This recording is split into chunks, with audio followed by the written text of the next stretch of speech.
শাড়ি এবং মাঠার জন্য সিরাজগঞ্জ বিখ্যাত। তাই আমাদের আজকের যাত্রা খুলনা থেকে সিরাজগঞ্জ।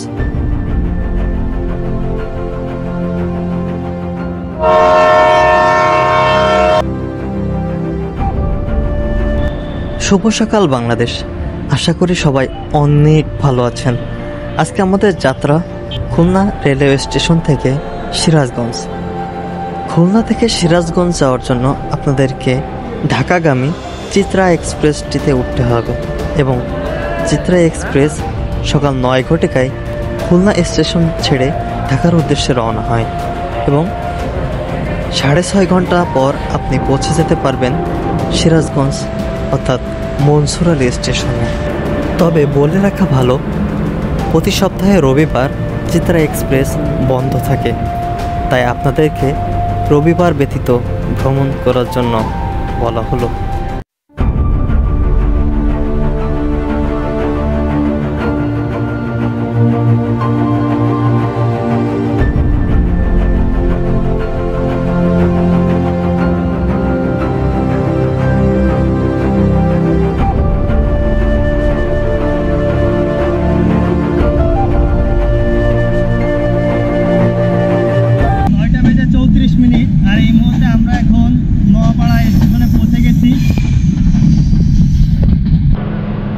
পৌঁছে গেলাম দর্শনা রেল স্টেশন।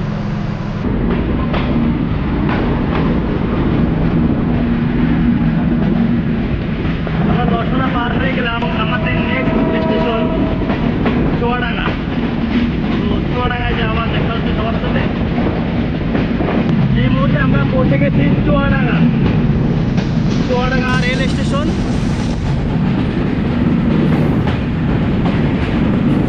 আমাদের গাড়িটি 1 নাম্বার প্ল্যাটফর্মে দাঁড়াবে, এটা 2 নাম্বার প্ল্যাটফর্ম।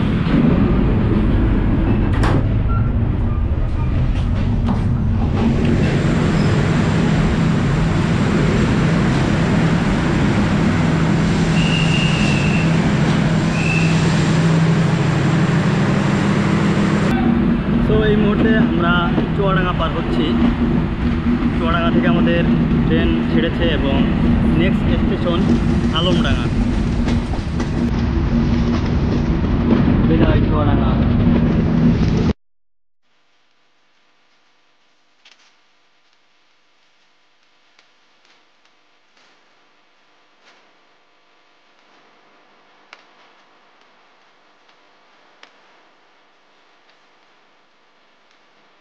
তো এর মাঝে আমরা পৌঁছে গেছি আলমডাঙ্গা রেল স্টেশন।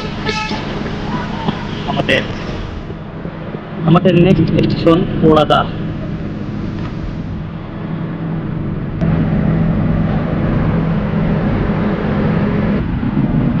আলমডাঙ্গা ছেড়ে যাচ্ছি এবং আমাদের পরের স্টেশন পোড়াদা। হার্ডিং ব্রিজের শহর।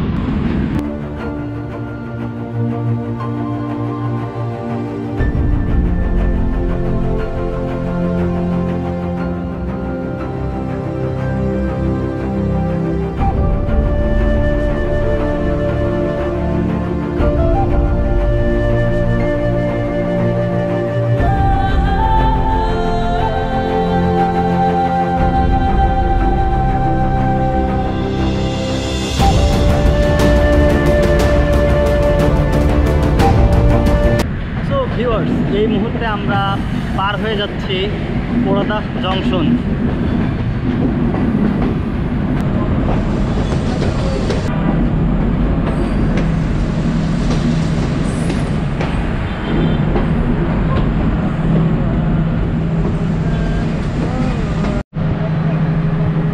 তো এই মুহূর্তে আমরা ভেড়ামারা স্টেশন পার হয়ে যাচ্ছি। সামনে পাকশি। ভেড়ামারা স্টেশন থেকে ট্রেন ছাড়ছে এবং এরপরে নেক্সট স্টপ হচ্ছে আমাদের ঈশ্বরদী। তার ভেতর পাকশি পড়বে, মানে হার্ডিং ব্রিজ পদ্মা নদীর উপর নির্মিত একটি ইস্পাত রেলওয়ে। বাংলাদেশের পাবনার ঈশ্বরদী এবং কুষ্টিয়ার ভেড়ামারায় অবস্থিত। এটির নাম হয়েছে লর্ড হার্ডিঞ্জের নামে, যিনি 1910 থেকে 1916 সাল পর্যন্ত ভারতের ভাইসরয় ছিলেন। সেতুটি 1.8 কিলোমিটার অর্থাৎ 1.1 মাইল দীর্ঘ। সেতুটির কাজ শুরু হয়েছিল 1910 সালে, যদিও এটির প্রস্তাব করা হয়েছিল কমপক্ষে 20 বছর আগে, এবং স্যার আলেকজান্ডার নকশার উপর ভিত্তি করে এই সেতুটি তৈরি করা হয়। 1915 সালে ট্রেন চলাচল শুরু করে এই সেতুটিতে, এবং সেই বছরেরই 4 মার্চ সেতুটি উদ্বোধন করেন। অবশেষে হার্ডিং ব্রিজের সৌন্দর্য দেখতে দেখতে আমরা পৌঁছে গেলাম ঈশ্বরদী স্টেশন, যেটি বাংলাদেশের অন্যতম একটি স্টেশন। এইখান থেকেই মূলত বাংলাদেশের সকল রেল পরিচালনা করা হয়। আমার লিচু কত? 350 টাকা একদম। 100-350 টাকা। জি, আপনার ভিডিও করছেন? ভিডিও বন্ধ করে নাকি? কারণ হচ্ছে এই যে খারাপ কথা বলবেন তখন এই লিচু বেচা বন্ধ হয়ে যাবে। খারাপ কথা কবেন কেন? আপনি বিক্রি করবেন, আমি কিনবো। খারাপ কথা কেন কবেন আপনি? না না, এই যে কোন যে লিচু ওই যে 80 টাকা, টিকটকে 30 টাকা, এখানে টাকা কোনো হবে। 100 পিস গুনে নেবে। সবকে 300 টাকা রাখেন। একদম 350 কত? 500 টাকা স্যার।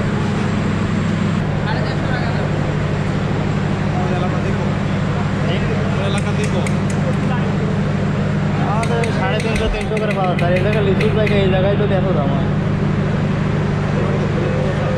হ্যাঁ।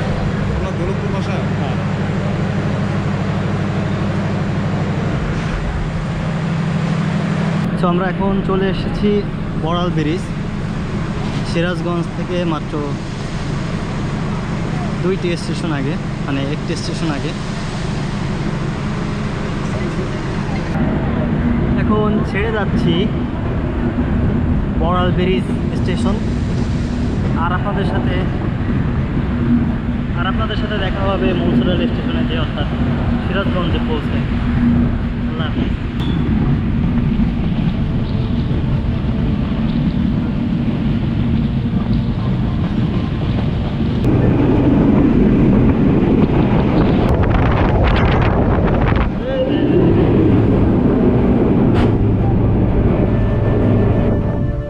সিরাজগঞ্জ বাংলাদেশের উত্তরবঙ্গের একটি জেলা। এটি রাজশাহী বিভাগে অবস্থিত। এটি আয়তনের দিক থেকে বাংলাদেশের 25তম বৃহত্তম এবং জনসংখ্যার দিক থেকে 9মতম বৃহত্তর জেলা। এটি উত্তরবঙ্গের প্রবেশদ্বার হিসেবে পরিচিত। এটি তার তাঁত কুঠির শিল্পের জন্য বিখ্যাত। মূলত সিরাজ আলী চৌধুরীর মালিকানায় এই শহরের নাম দেওয়া হয় সিরাজগঞ্জ। জাতীয় কবি কাজী নজরুল ইসলাম তিনি 1932 সালে সিরাজগঞ্জ আসেন, এবং সাথে আসেন বাংলাদেশের তৎকালীন প্রধানমন্ত্রী ফজলুল হক। 24শে জুলাই গণ অভ্যুত্থানে সিরাজগঞ্জের এই মনসুরালী স্টেশন মারাত্মকভাবে বিধ্বস্ত হয়। সমস্ত রেল স্টেশন পুড়িয়ে দেওয়া হয়, যার কারণে অনেক দিন ধরে এই স্টেশনটি বন্ধ ছিল। সিরাজগঞ্জে দেখার মতো আছে অনেক সুন্দর সুন্দর জায়গা, আর রয়েছে বিশ্ববিখ্যাত অনেক খাবার।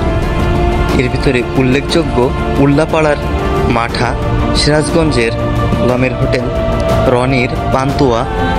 তাছাড়াও রয়েছে সিরাজগঞ্জের বিখ্যাত আখ।